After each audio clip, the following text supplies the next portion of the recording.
Hey, before we get into today's episode, I want to share something a little different.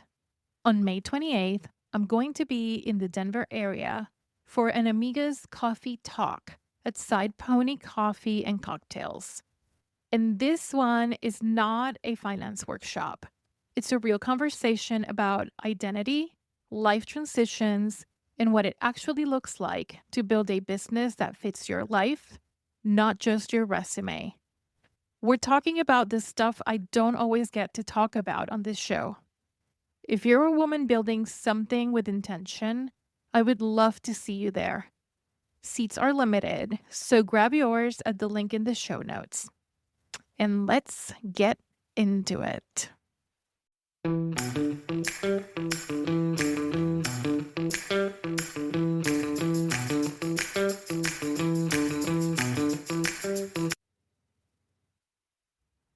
Hey, welcome back to No Se Habla Taxes.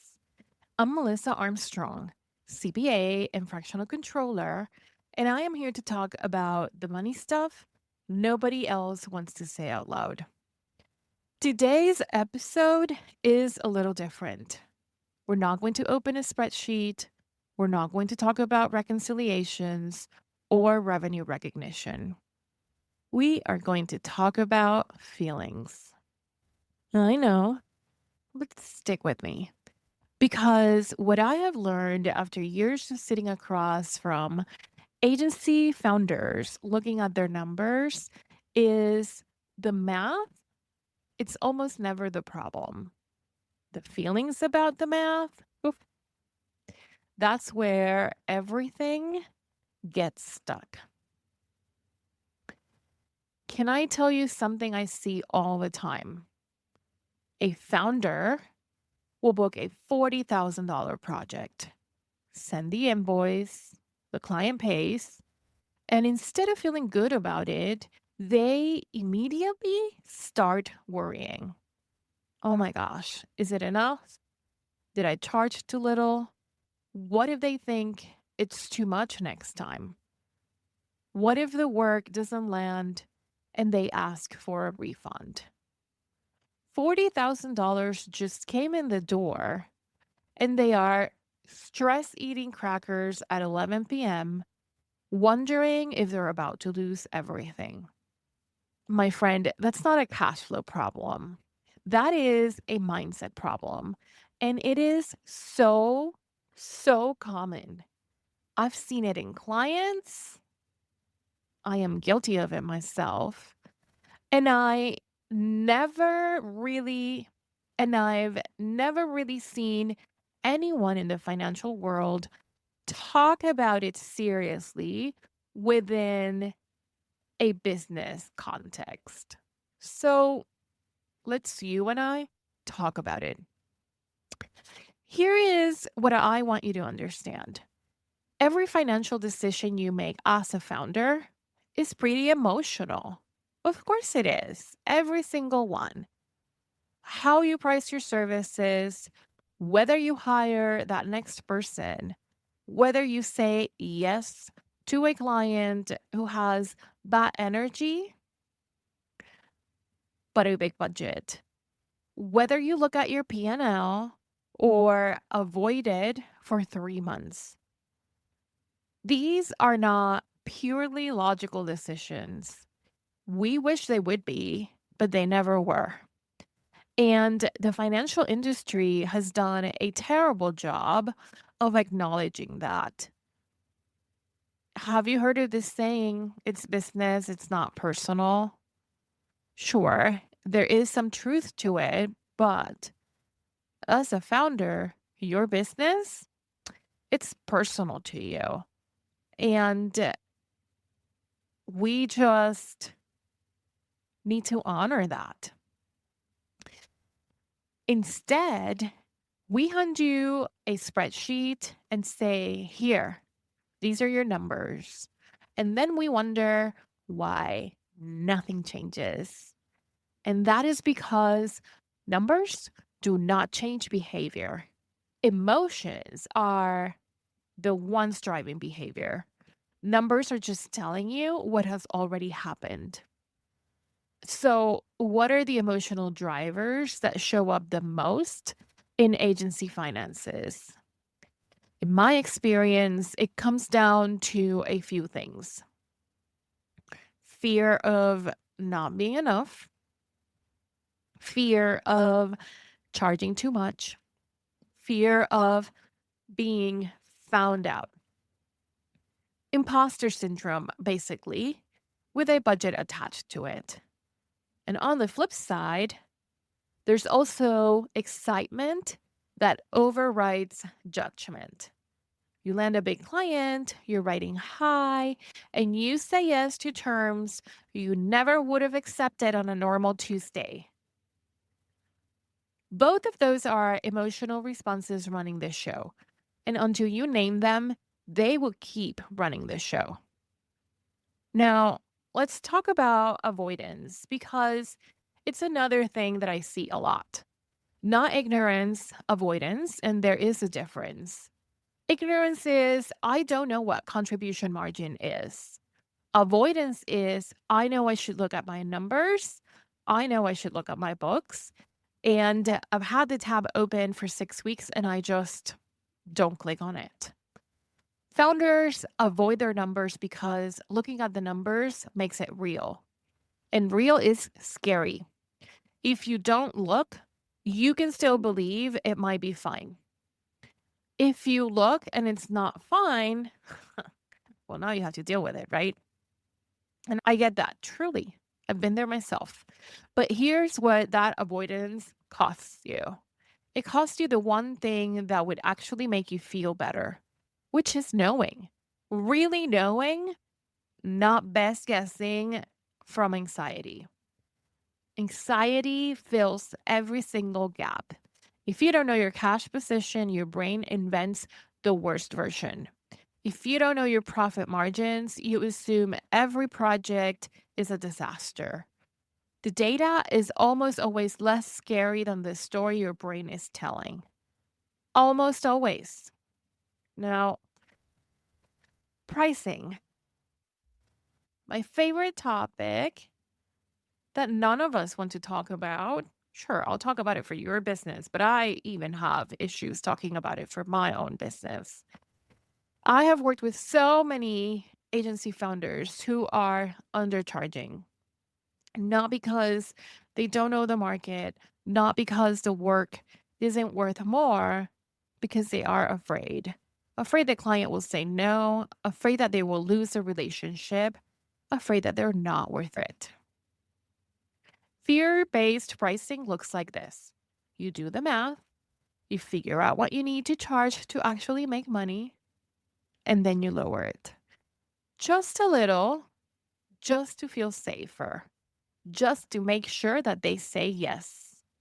And then you resent the project, you resent the client.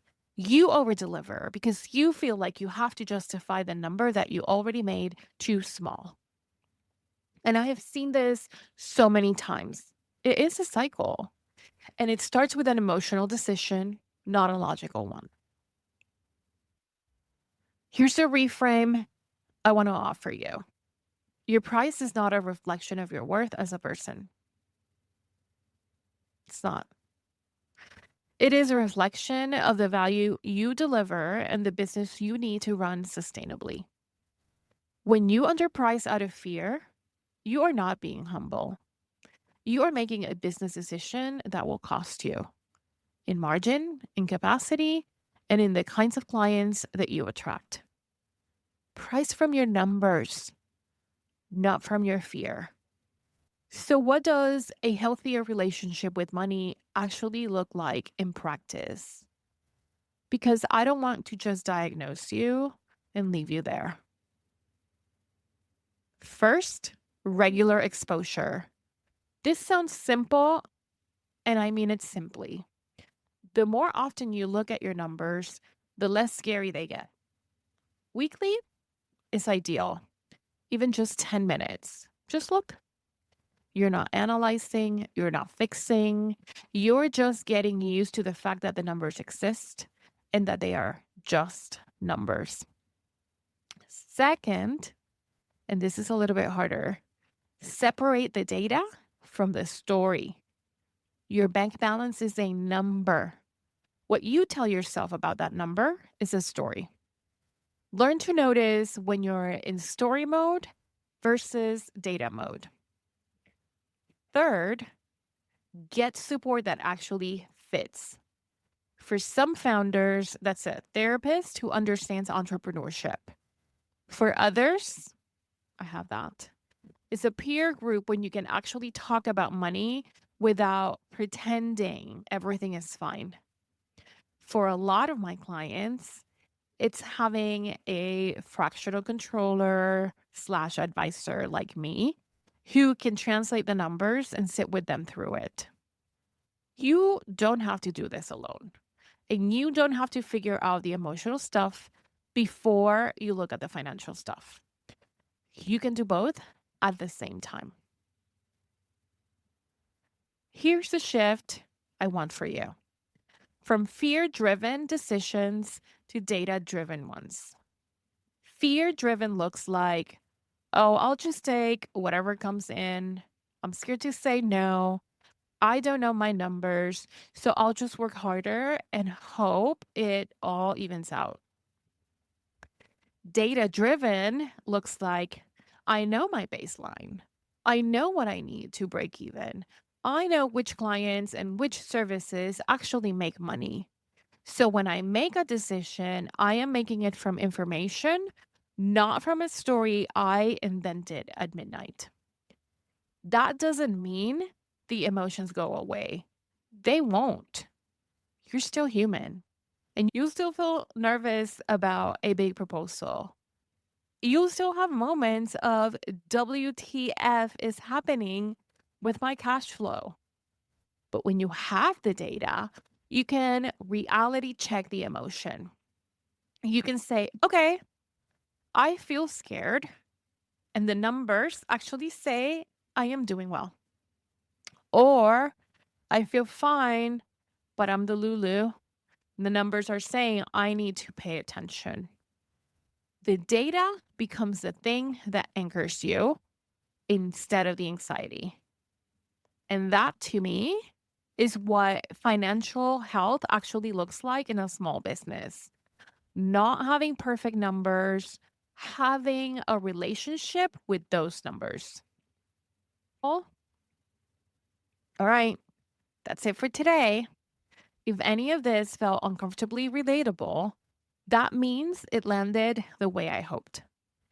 The emotional side of money is real. It affects your business every single day, and it deserves to be a part of the conversation. If you want to keep talking about this kind of stuff, subscribe wherever you listen and come to find me on LinkedIn or Instagram. I'm not that hard to find. I'm Melissa Armstrong. No spreadsheet was harmed in the making of this episode. And no se habla taxes.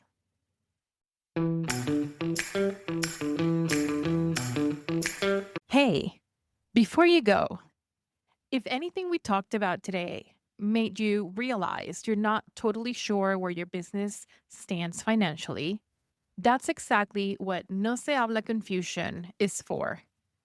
It's a $500 assessment where I get into your QuickBooks, stress test your numbers, and give you a clear picture of what's working, what's not, and what to do about it. For creative agencies on QBO doing 300 grand to $3 million a year in revenue. Email me at info@steadyhandaccounting.com. Subject line, no se habla confusion. Details are in the show notes. Thanks for listening and no se habla taxes.